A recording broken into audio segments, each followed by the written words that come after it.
this devastating situation that we're in at the moment. All right, we have made our way down the road a piece. We are at the North Country Medical Center, and John Southwick, you got a big light on your. You look like a to keep my hair in place. Do you have electricity and power and stuff at your place? We've been fortunate to have a generator brought in.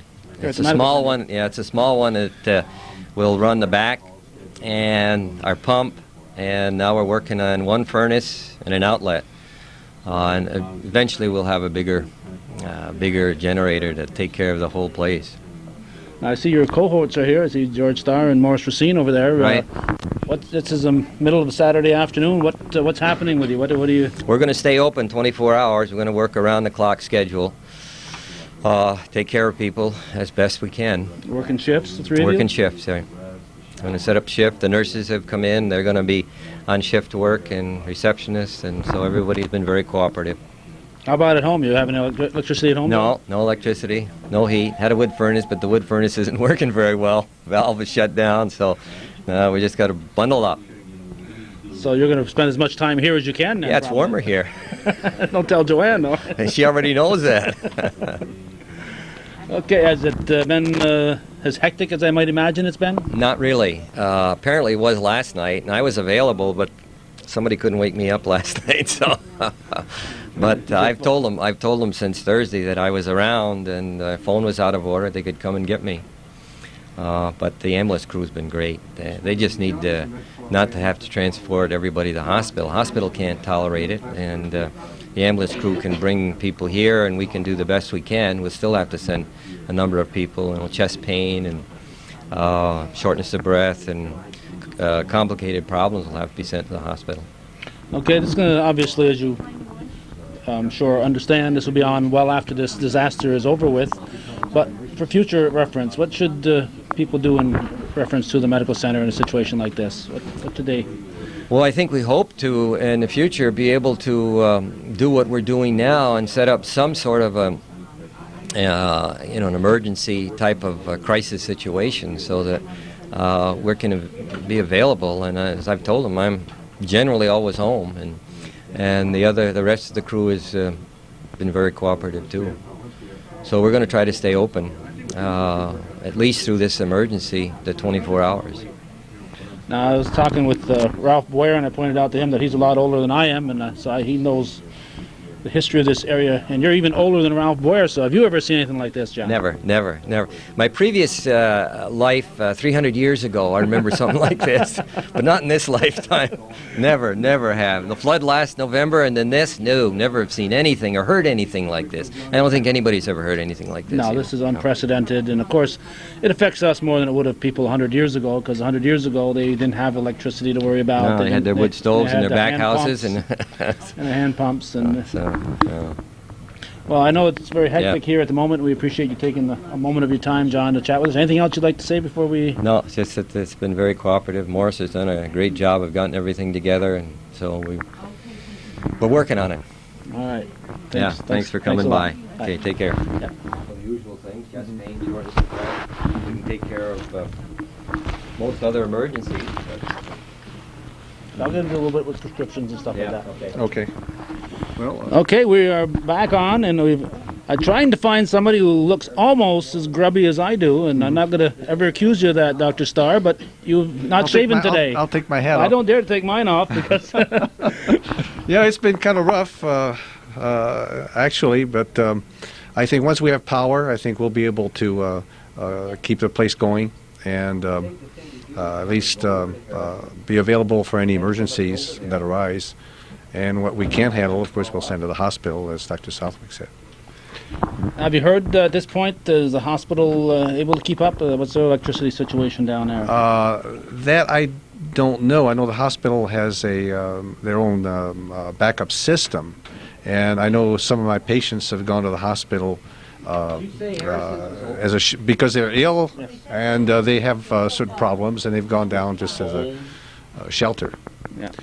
And I just heard John ask if Harrison's is open. Yes, Harrison's is open. We were just there a few moments ago.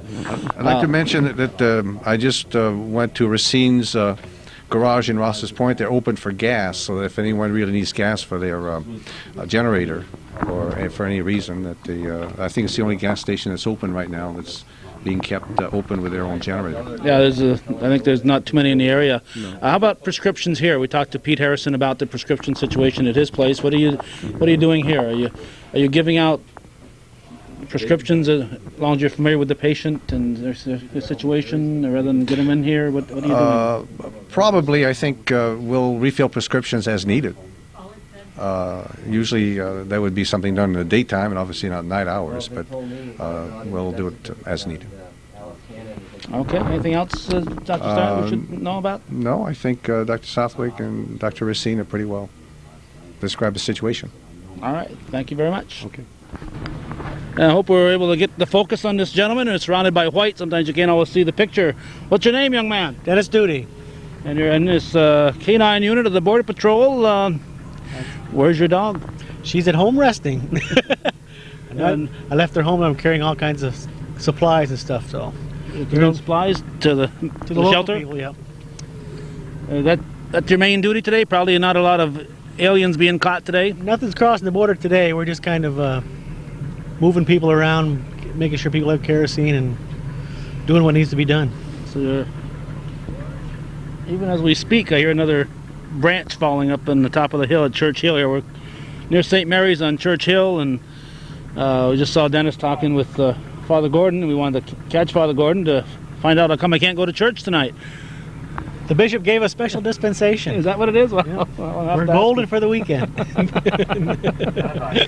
So have you been working just your regular shift, Dennis? Pretty much regular shifts, yeah. We've been kind of just keeping a presence out here and helping what needs to be helped. How do you coordinate it? What are you going through the fire department? Yeah. We have units staying around the Rouse's Point Fire Department in Champlain and Moores. We just check in every once in a while. If they need anything done, we go do it for them. How many units you got out, Dennis? We've probably got 4 or 5 units out here today on day shift.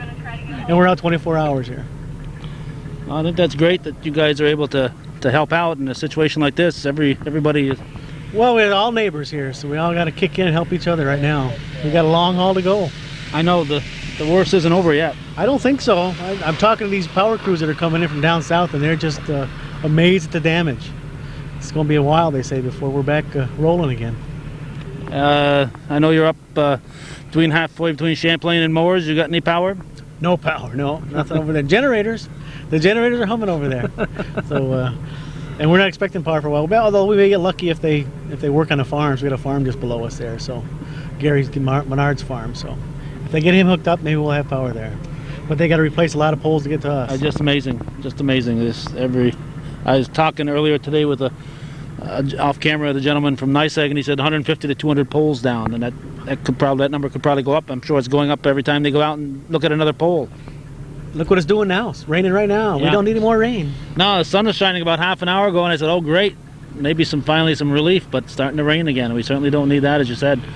Well, people up here are tough. Everybody I've talked to around everybody seems to be comfortable. I mean, nobody's freezing. They're all got some sort of heat going in their house, and they just wait it out. Well, normally when we have a disaster, it's 20 below zero, but we lucked out in that respect this time because the weather is mild.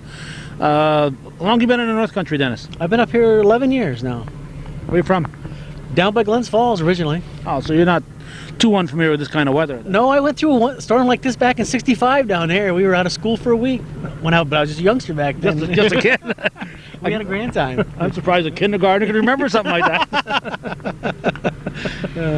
Well, we won't hold you up here. You got more important things to do probably than chat with us. Anything else you like to check with Father Gordon? He'll straighten you right out now. Okay. Thanks, Dennis. We'll see ya. This is on at this very moment, young man. We just scared Russell Seymour away. We're across from almost across. We're across from the St. Mary's Rectory, and we have with us. Let's get this. He keeps trying to break in a new camera person here. Is that right? He doesn't. No, I want to get him looking at you instead of looking at me. So, who we have here?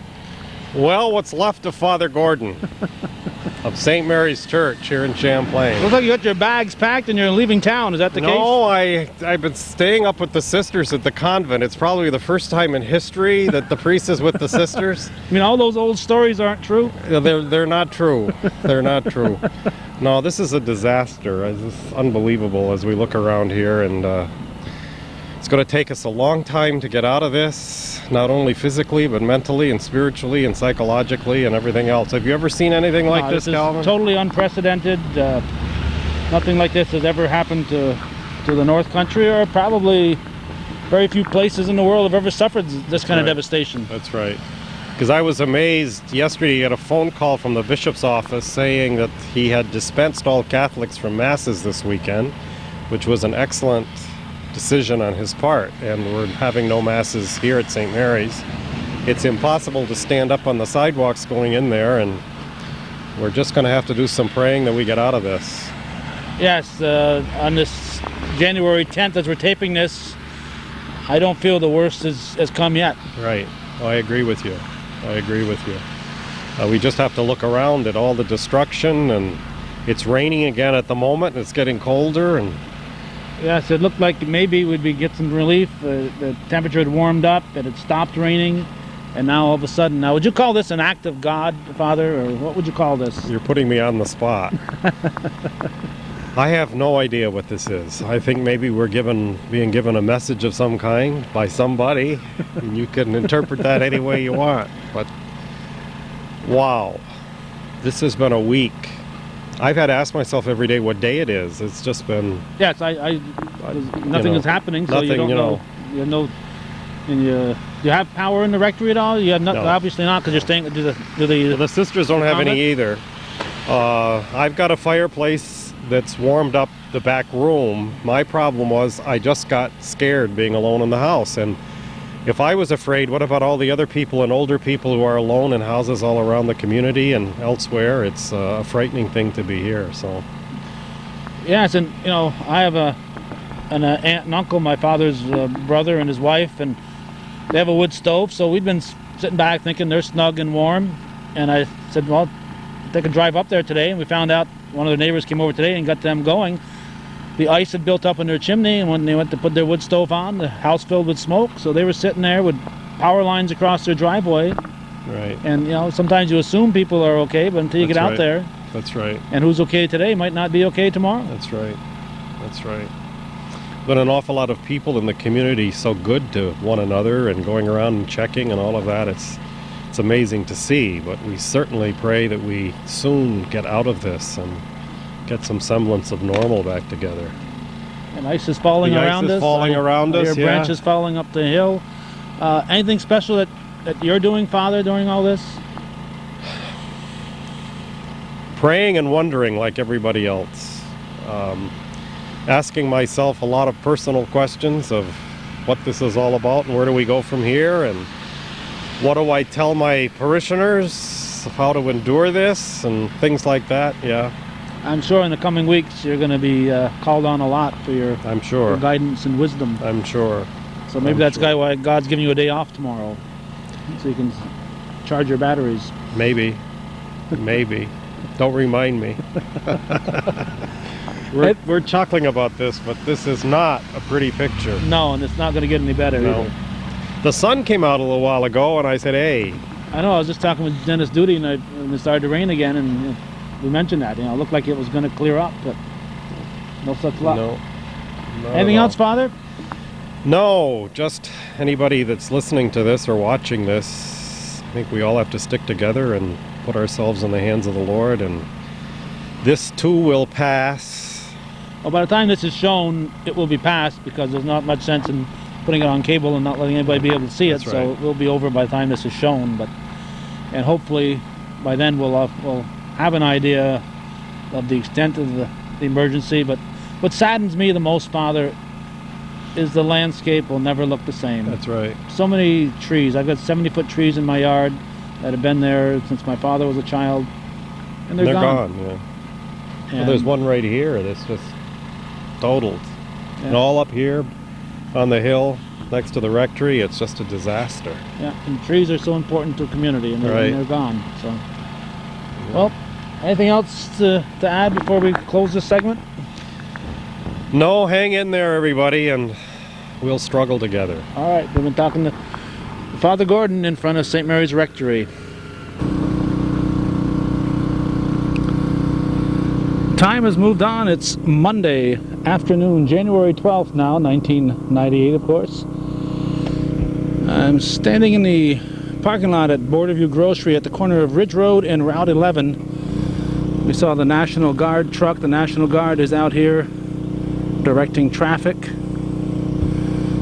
Traffic lights still askew. NYSEG power trucks have been here most of the day trying to set new poles here at this intersection. We haven't taped in about, well, probably close to 48 hours now. It's been over 24 hours. Took all of Sunday off. Like everyone else, we had some buttoning down to do, some things to take care of, and we didn't get out here on Sunday to tape. So we haven't taped since Saturday. We're going to try to get around and see some progress. We've had reports from several people already that they will be providing us with extra footage. So if you haven't already figured it out, this report that we're making will include as much footage as we can squeeze in from other people throughout the northern tier who have been out there with their video cameras. Brand new camera person we're breaking in. We have Danielle Castine on the camera now, and we're down in front of the Ames department store where NYSEG has had headquarters for past several days, and we're talking with John Voss. John. Where are you from? Out of Lancaster, New York, outside of Buffalo. So you're a long ways from home. Yes, sir. And I see right here maybe 50 light poles, electric poles. Any idea in pole situation? How many? Any rough guess? I know right now I heard 1,200 yesterday. Anything at all? I heard over 1,000, but I really can't tell you. We're just in one section here that we're trying to restore services in. Any idea how many people are up here working in this neck of the woods for NYSEG, from other areas included, you know, from other electric companies? No, I do not. You'd have to find that out from Plattsburgh. I'm sorry. That's all right. We realize. I think we'll be holding up progress if we stay here too long, so we won't keep you too long. Who's coordinating all this? Do you have one person that's in charge of it all? The Plattsburgh office. I don't know. Is that who's Lefebvre? in charge. That's Steve Lefebvre is coordinating Champlain area right now. As far as the overall storm, they're coordinating it out of the Plattsburgh office. There's a lot of people here, a lot of contractors and everything else. So. What kind of hour shifts are you working? Are you working 12-hour days? There's a guy that's eating a sandwich. A lot of eating on the run here, isn't there, John? Yes, we usually get it started about 6 o'clock in the morning. We usually work till about 10 or 11 at night, sometimes till midnight, and we eat breakfast and try to catch something quick for dinner that late. And other than that, we try to get the crews sandwiches when we can. But they're working very hard. Now, at this point, they're still not running too much line. They're mainly just trying to get the poles up. That's what we're seeing, clearing the place to put the poles up. And then... No, we're putting up both poles and wire, and we are trying to get the main circuits in so that we can get as many people in as quickly as possible. Then after we have the main circuits in, we will be going around and trying to get individual lines and circuits and services in. There are many contractors here, many people from other utilities, and as well as NYSEG crews from all over the state. Have you been to disasters like this before, John? There's been a lot of storms around, but nothing like this one. This is amazing. I couldn't believe my eyes. Saddam Hussein might say the mother of all storms, huh? Yes. Okay, we've been talking with John Voss, right? That's VOSS. And we're going to move on to another location. Thanks, John. Thank you. Now in front of the Champlain Fire Station. Standing in the middle of the street, so I'm going to check and see if any traffic is coming behind me. And there was. Those are National Guard trucks lined up down the road. A great many fire department personnel here. It's probably been like an ant farm since all this began. We're going to see if we can find somebody here that can help fill in a few gaps for us. All right, we have come inside the Champlain Fire Station, and I see cots and just about as hectic as I thought it might be. Joe Perot, Fire Chief, right? You are Fire Chief? That's right. I'm Fire Chief of this mess here in Champlain. Who's in charge, Joe? Is the county kind of coordinating everything, or is every station doing what they want on their own? For quite a while, it's been fend for yourself, which has been very frustrating. We were hollering for help, screaming and crying for it, and we weren't getting it. It took phone calls from the mayor and the county legislator to the governor for us to start receiving some help here in this community. We are receiving it now. See, as you've seen, we've got the National Guard here. We've got fire departments from downstate that are coming up and helping us. They're doing saw pumping. Colony ambulance out there. And Right, Colony ambulance service just arrived today. They're going to help us out with the EMS. We've had tremendous help from downstate that's come to help us, but it seemed to take forever for it to get into motion and get here. Well, it's just unprecedented. There are so many places that I'm sure they were trying to respond to as many requests as they could, probably. Well, I'm sure they were, but we're the hardest hit out of this whole situation here. Well, yeah, we just started a few days earlier. We started no school Monday, Tuesday, and then Wednesday everybody else started to get a little bit, and Thursday everybody got it. But yeah, we've been putting up with it a little bit longer, except for our neighbors to the north in Canada. So it probably was a little bit harder hit in here, and I think sometimes, as hard hit as other areas are, they can't realize that maybe there was somebody that's hit even harder. That's right. You go through a ride through Plattsburgh and you see a few limbs and trees down, but nothing like what we've gotten here.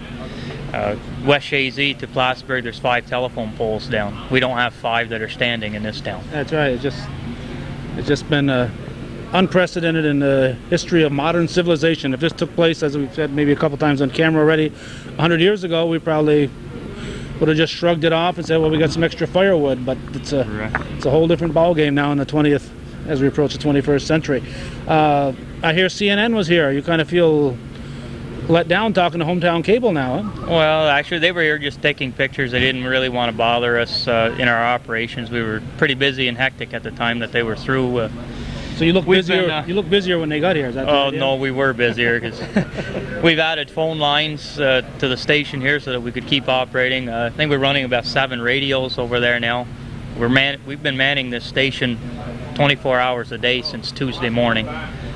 A lot of people don't have to work today because I know like Eris is still closed and so on. But you guys can't keep going like this forever. You have paying jobs to go to. What's going to happen in the next day or two, Joe? At this point? Hopefully a lot of the employers will be sympathetic. Mine is for myself and my co-workers. They told us do what we have to do here. We've moved our trucks out of the area so they can keep operating.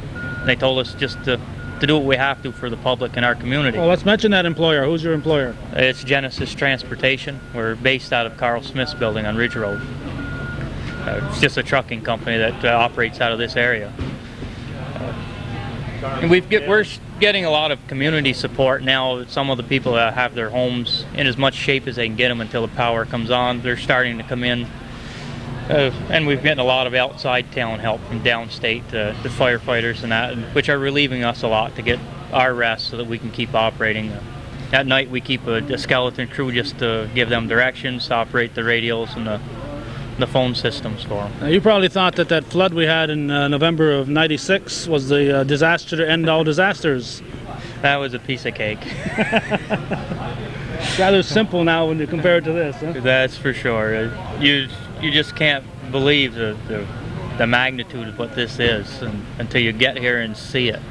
I mean, when you can't go anywhere, when you go on an ambulance call and you send a chainsaw and wire nippers so that you can cut your way to the patient's house, you turn around and cut your way back out. Some areas we were trying to make calls on for wires down, which we didn't even dare to go. The trees were falling around us. We couldn't even get there. We turn around and come back. And that's got to be rough when the EMTs who are so dedicated that can't go. It's got to be the medical calls. We've made every one of them. We've made a point one way or another. Some of them took us a while to get there. It had to go the long way around. We had to cut trees. We'd sent 4 guys with chainsaws ahead of the ambulance, but we've made all the medical calls. One way or another, we got there for those. Okay, now I would imagine the only people bunking down in here right now are the National Guard. Is the Legion the main place for the public? The Legion is for the public. It's the shelter that we've set up for them. We started here in the station because we had power. Then we lost power here. The Legion had power, so we moved them to that area. After they lost power, the Border Patrol was gracious enough to give us a large generator to run that building. It's been there ever since, so we've sent the public there. In this building, we're housing the outside firefighters that come up into our group. The National Guard goes back to Plattsburgh every day. They're based out of there where they're set up. Okay. We're feeding all the troops and everything out of here, all the firefighters, and we send out a few outside meals to people that don't have the facilities yet in their homes. Yeah, I believe it's still being done here. The seniors still using this for their meals? No, the seniors are based out of the American Legion. They're back in the Legion? So I imagine that's been a big blow to a lot of these people that have been homebound and had those meals on wheels and stuff. It's going to be tough for them. Yeah, I think a majority of the people we had moved out of their homes and were staying at the Legion because of their physical health and their well-being. All the seniors from the senior housing were moved up there. The ones that didn't go there went to relatives' homes or something where they had facilities to take care of them. Okay. Anything else, Joe?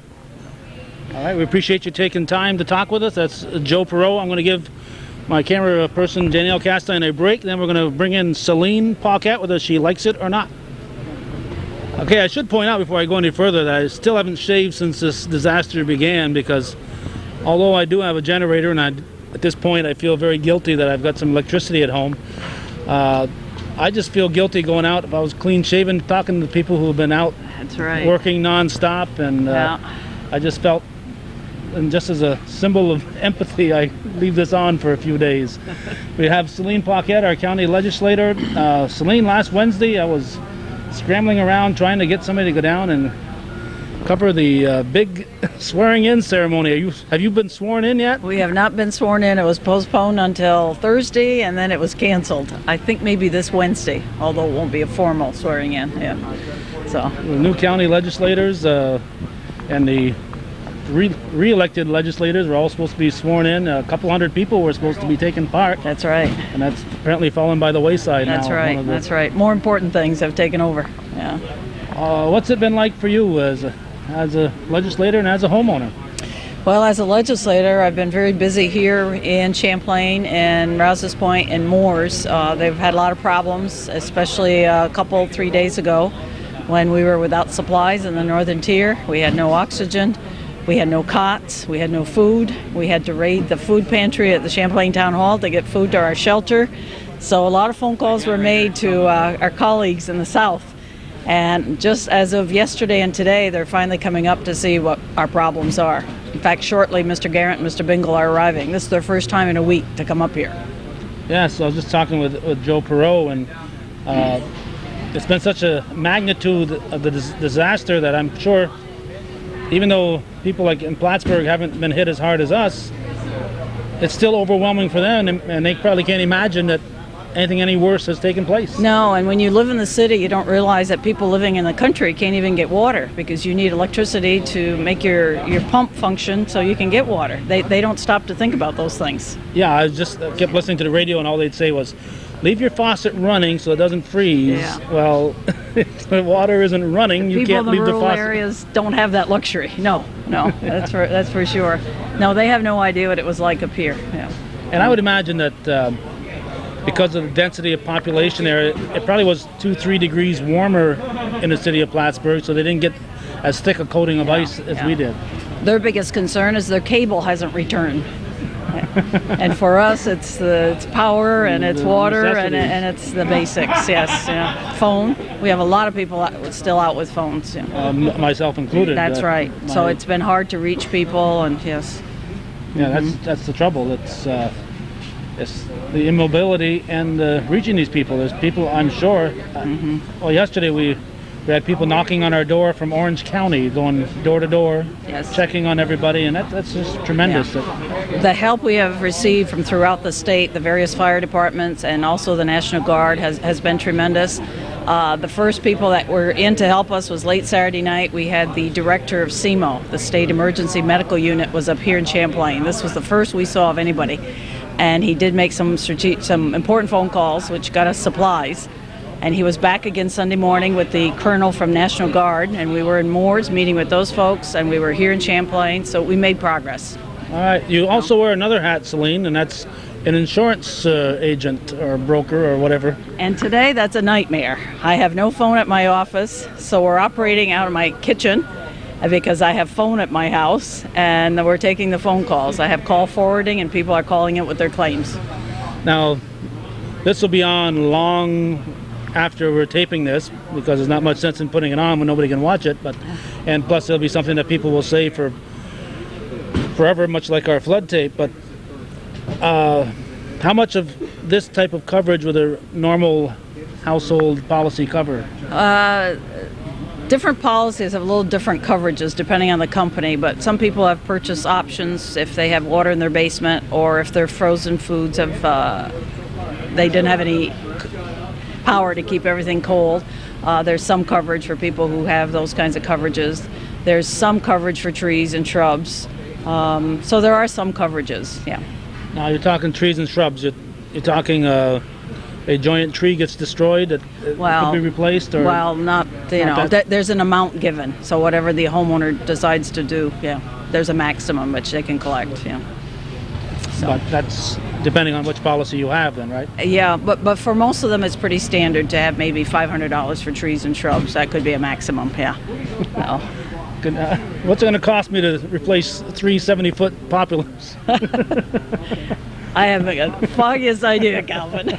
I think what they're going to be replaced with is something about this size. There's some things that are irreplaceable, like people's maple sugar groves and things like that. They're gone. They're gone. Yes. Yeah. And I just was talking earlier on this tape, maybe 15 minutes ago now, but 2 days ago as we're doing this, with Father Gordon, and just mentioned to him that it's very sad for me because the beauty that we have up here is gone. And That's right. It's going to be 20 years before we get some growth in these trees. Oh, at least, yes, yeah.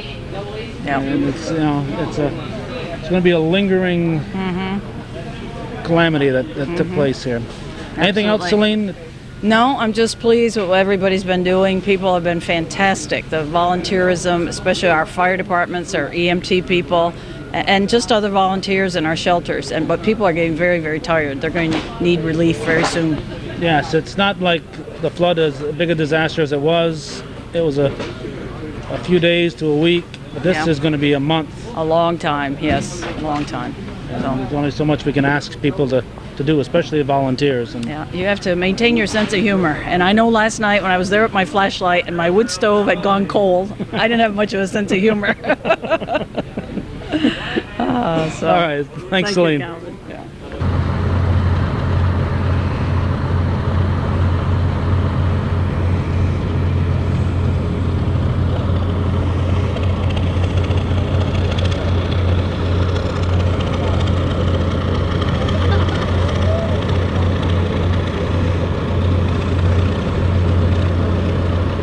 We are back outside the Champlain Fire Station again, and we have a representative from the National Guard, the Army National Guard. Your name? Lieutenant Cronin. Lieutenant Cronin, where are you from? 2nd 108th Infantry. We're out of Rome and Oneida, New York. They're a little bit of ways from home. Anybody from further away than that? Any units further away that you know of? Or? I'm from about New York City. That's where I came up from. And you're out of Rome? From right. My unit's a little far from where I live. Yeah, I see that. What exactly is the National Guard doing to help out? We're here to help the local fire departments and emergency medical people, and provide them with whatever assistance we can from what we have in our units, organic to our units, and from what the State Emergency Management Office provides the local people. We help distribute it amongst the local residents in the area. I've seen some people directing traffic earlier today. I saw some of these trucks with the Red Cross emblems on them going door to door down Route 11. What were you doing there? Basically what we do is if the ambulances can't reach the civilian ambulances can't reach residences because of they're snowed in or the roads are impassable, we transport people in our ambulances. Going door to door, what we're doing is checking the status of people that are in hard to reach places, making sure they're okay in their houses. If they need anything, providing lists to the local authorities of what residents need certain supplies. How many people are up from your unit? For my unit, about 245. That's quite a number. Who's in charge? I saw somebody in there going over a map. That being a commanding officer in the scene? That's my company commander, Captain Dealey. We have one Delta company, which is a tow company.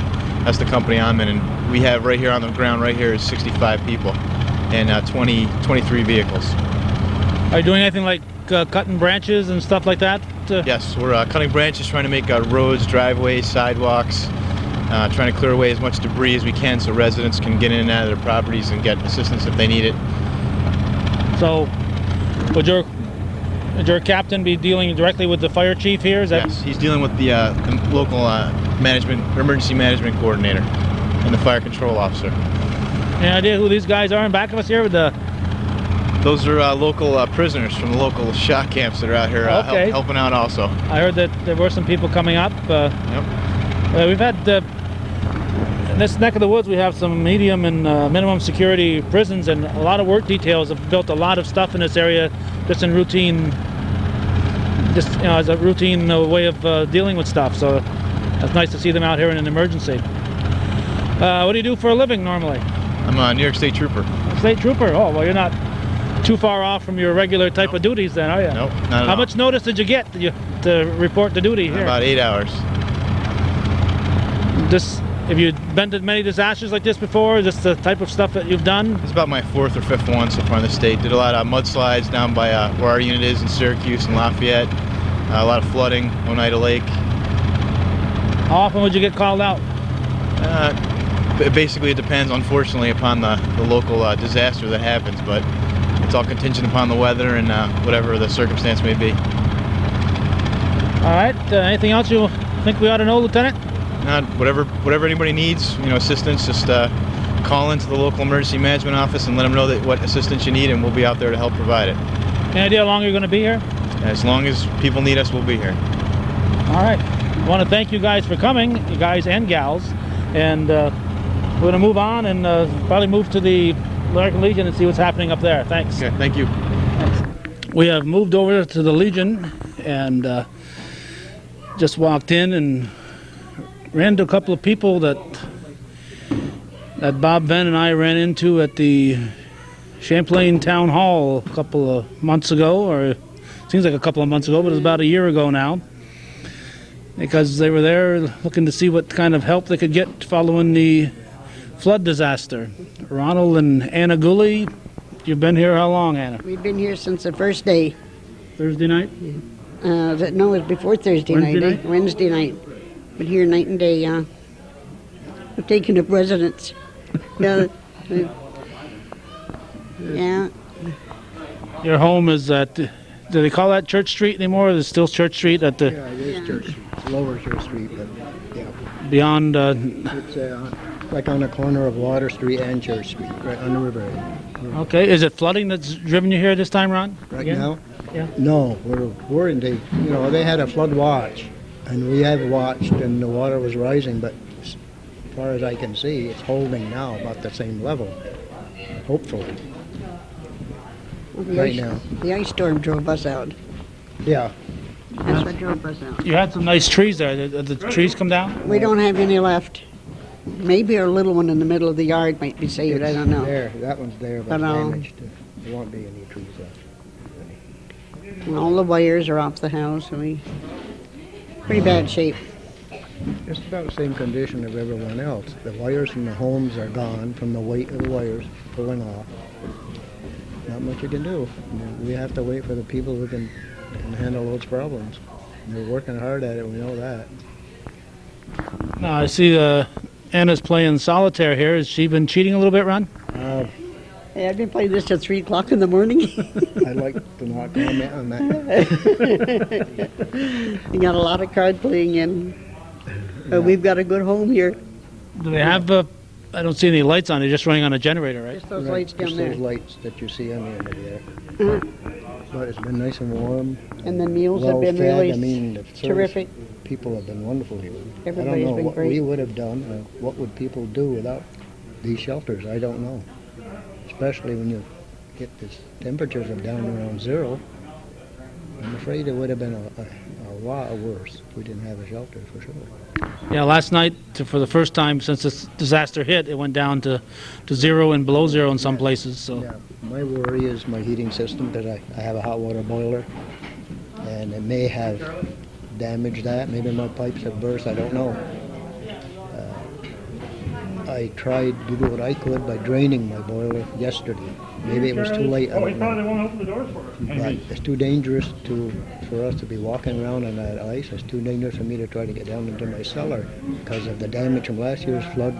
My cellar stairs are really in bad shape. So if I go down, if I should fall or anything, if I'm alone, too dangerous. I'll take my chances. We may have lost our heating system. I hope not. Better than losing your life. Right. Yeah. We have to use some common sense, and that's more important to me than the heating system. But we'd like to have a heating system too. Yeah. So chances are you might be back at the Champlain Yeah. town garage in another few weeks when everything is settled down. Yeah, We don't know. possible. Possible. You're hoping not. You're hoping to just been an inconvenience, but Yeah, right. Just to get back home. yes, Just I'm to get back home. that's got to be the worst part. Just Yeah. At least there's nothing wrong inside of the house. Not like we had before. That was the flooding. yeah. You know, not sure we had so much We're- damage. We're still not over that flood damage. We haven't replaced everything from the flood yet, in our homes or nothing. There's no way. Well, you do what you can, and we've had a lot of help from people. And we're not alone. The Red Cross has Yeah, been we're not outstanding alone. help. Red Cross, I've got to say that. They've helped us before. They're helping now. They're the ones that are providing this food, I understand, and lodging. And I'm sure it won't be long that their supplies will be running low. So hopefully Yes, it's the public that isn't affected Yeah. by this will be. Because they've got a lot of people that come in for meals. such a widespread area. And when we talked to Jeannie Roberts last winter, she said that it's pretty much the local Red Cross that has to raise the funds. They can't go to national and say send us $1,000 or whatever. It's got to come from locally. Right. They're going to have to Yeah. make donations. Definitely. Okay, we're going to see if we can find out who's in charge here, and we want to thank you for talking with us. Well, thanks for talking with us. I've been looking for somebody who's as unshapen as I am, and I think I have found someone here. Al Haggett, how are things up on 276? They're pretty well iced in, Kelvin. Everything's gone. My amateur radio tower antennas are all down. They cracked just like a stick, and down they came, and anything under them took away too. And we got amateur radio operators in every shelter. There's one in Rouse's Point, one here. Over the fire station there's one. So we have direct contact with EOC in Plattsburgh, which in turn has HF, VHF, UHF, and all that. So we're in contact all the way around. Of course, one of the, if you a regular hometown cable viewer may have saw the story we did with Bob Venn on what's going on here, and we did a story on ham radios with one of the local resident experts here, Al Haggett. And of course, in a natural disaster strikes, people turn to ham radio people for communications, and you're out of luck right now, right? Well, we've kind of quieted down right now. It did get busy there in the beginning, but it's been pretty quiet. We still got guys on standby though, and we still keep our equipment here, keep that on hand. So it's an experience, I'll tell you, especially when you can't get home. So you're a resident here for the next... I'm a resident here for the next 4 or 5 days probably, until we get 276 cleaned up.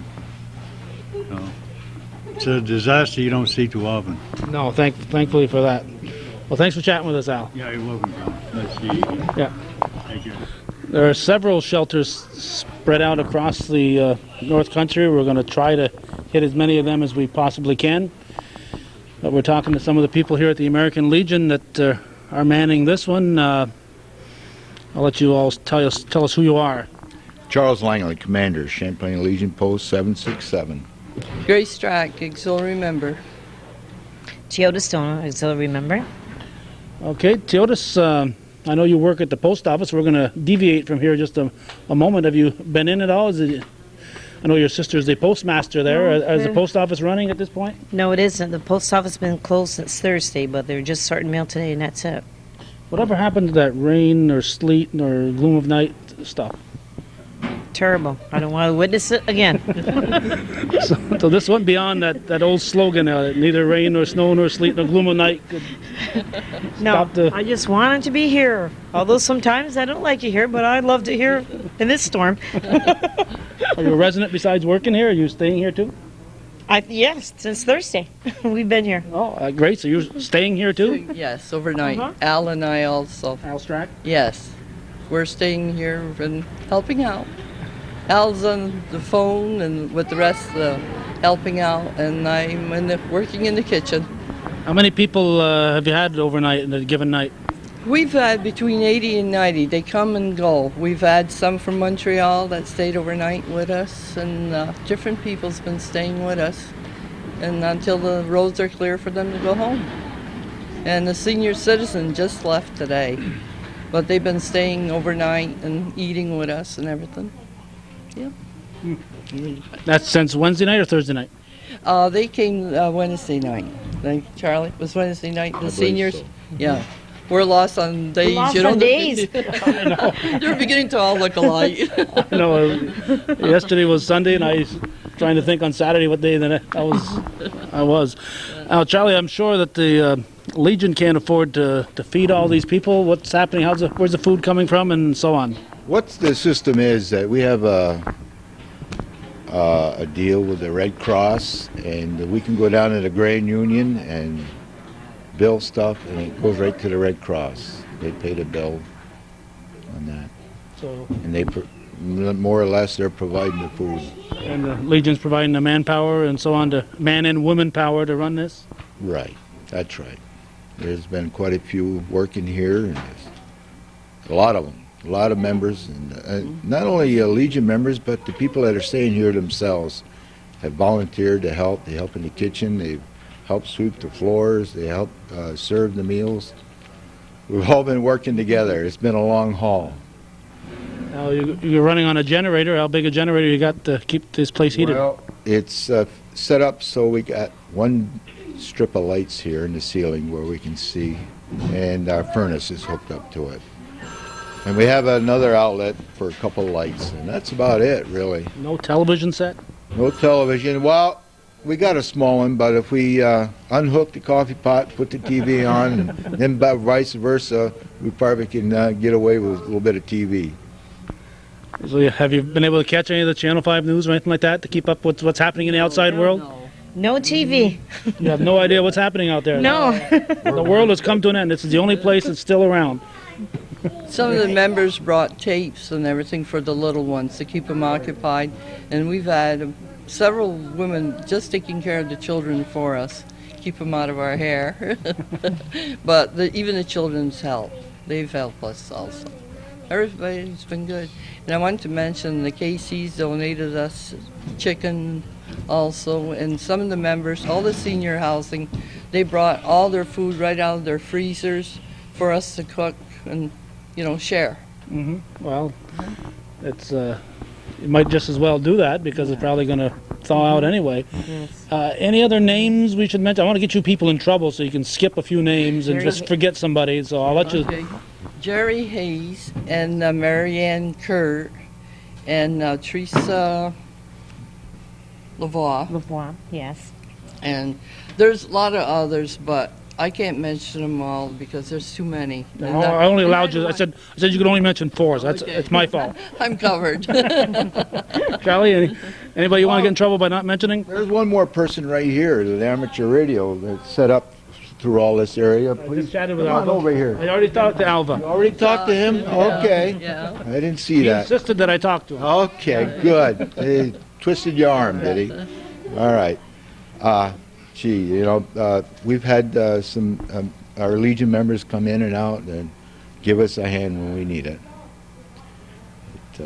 And the ones that donated to the food pantry, we've been using your food, so you know where the food's been going this year. And we appreciate it, believe me. In fact, the post office had raised a great deal of that. Yeah, well, that's some of their food that came to us. Yeah, they've been And we very... fed them today. Yes. They came for lunch. The postal people? Yes. That's good. And maybe some of the people who donated food got to eat it here in the shelter, not knowing that they were helping themselves. Oh, yes. Yeah, especially the senior citizen. They had all this food, and it would have spoiled, so they brought it to us. And we had a gentleman that brought us 3-4 turkeys also, so we cooked those and served them to God. So that's all I had. Okay. Well, people are coping as best they can. We've tried to cover as much as we could here in Champlain. We may find something interesting on our way out, but we're going to probably pick up this in another town in our northern tier. Thanks. Okay. Thank you. Thank you. We have changed the locations. The location is different, but the scene isn't much different. No matter where we go in the North Country, Jeff, it's kind of the same. We're talking with Jeff Menard. You still president of the fire company? No, not anymore. Past president of the fire company. Lieutenant now. Lieutenant. Yeah.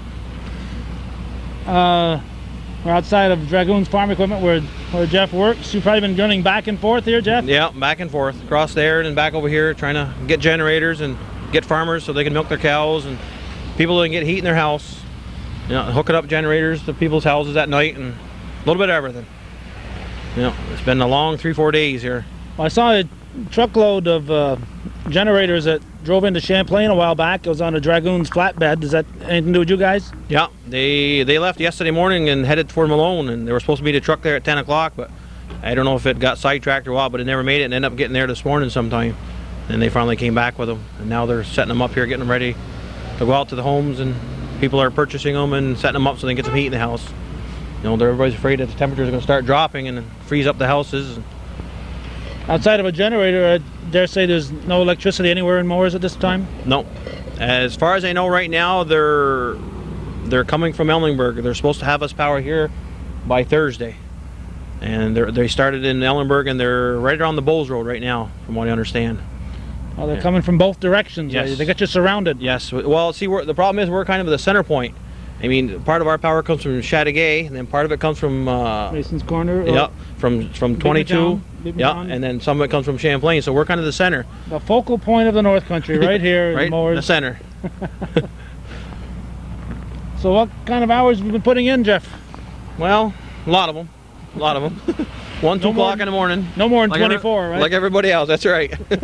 Yeah, but it's coming together now. We got a lot of downstate firemen that come up to help us, and the National Guard is here now, and that's taking a big load off on us. Yeah, to help going out pumping out basements and stuff. It's so where some of the guys can go and get some rest now. But it's been kind of a 24-hour thing here, and we had shelter set up here at the fire station for 3 days, and yesterday they moved it down to the Catechetical Center in here on the back street. Okay, so maybe we'll head up there before we leave town. Yeah, because we had at one point they had over 150 people in here at the shelter, and it was getting too crowded.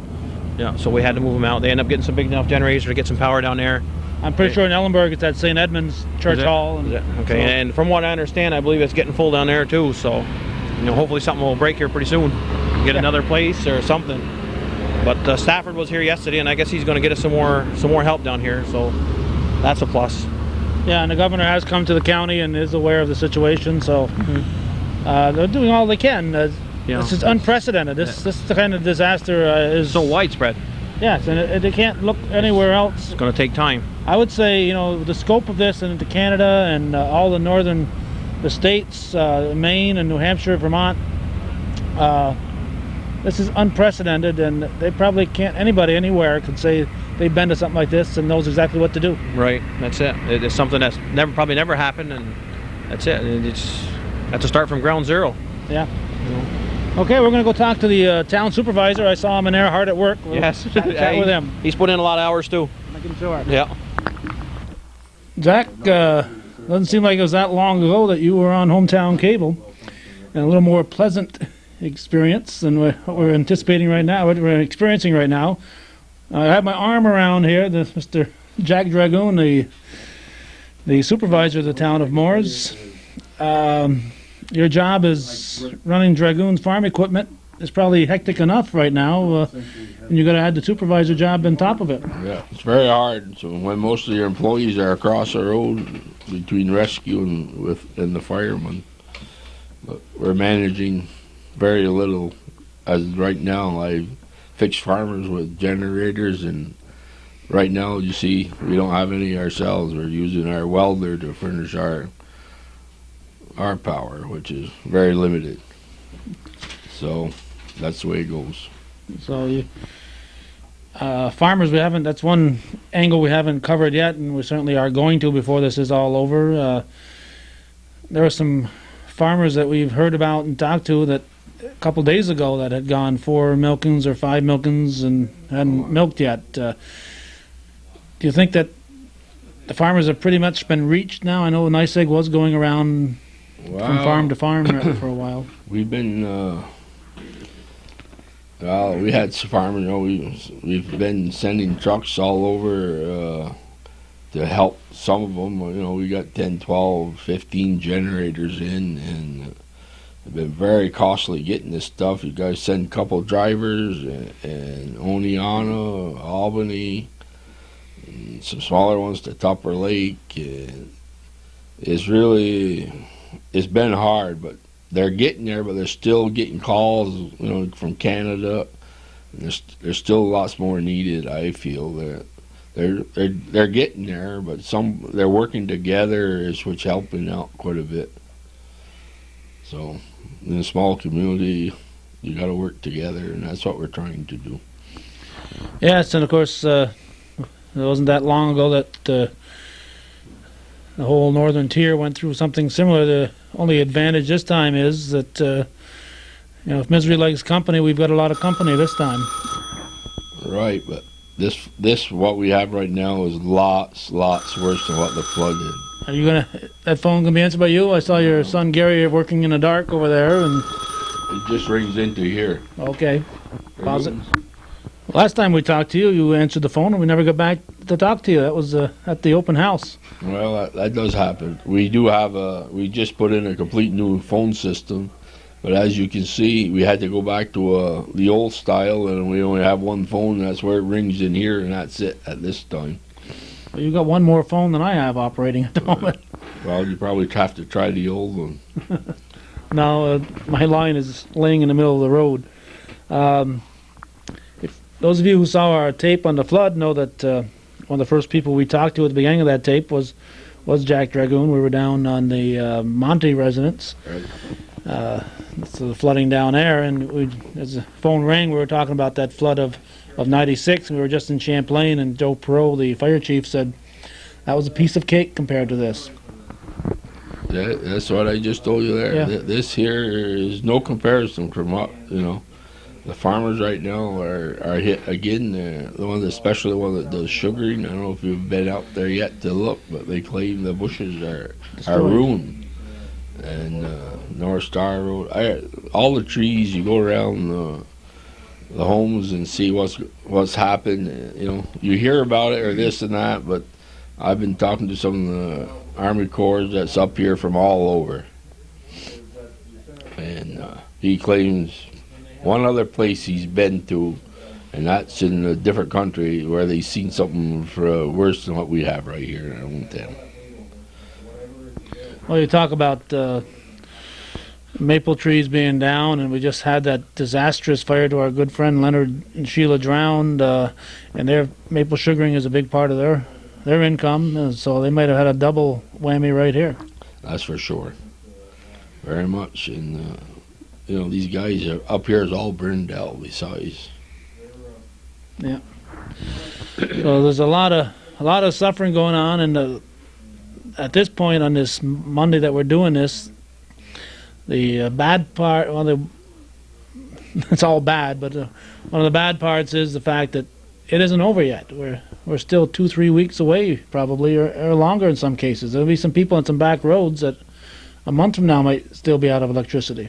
I would say at least 2 weeks. Talking to some of them there a little while ago, and this is one of these things that they can't be all over, and it's so bad.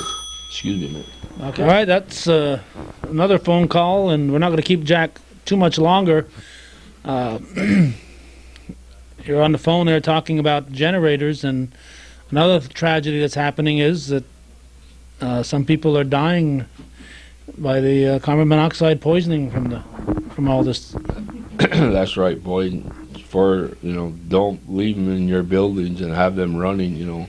One person happened to call his daughter, and here she's got it in the cellar. And for God's sake, have it outside. Make sure they're hooked right. They're going around here trying to recheck them before more tragedy. There's some already happened in this North Country, and hoping to stop anymore. They've done a hang of a job across the road, and they've been trying to hit houses, marking them where people are. Right now, they're going around.